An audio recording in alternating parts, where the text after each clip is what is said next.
এই একটু আলু আর শিম আর কপি ডাঁটার গুলোকে সিদ্ধ করে নিয়েছি কেটে,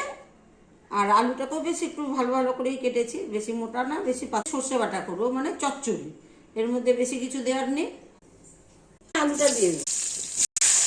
লবণ দিয়ে দিই, সামান্য একটু হলুদ দিই,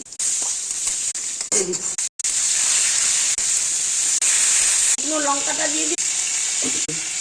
দিয়ে দিচ্ছি, গুলো দিয়ে দিচ্ছি,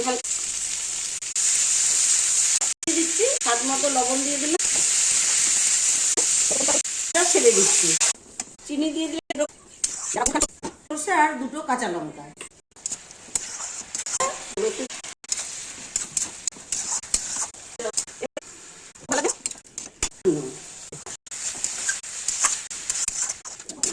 রান্না করা হয়ে গেছে,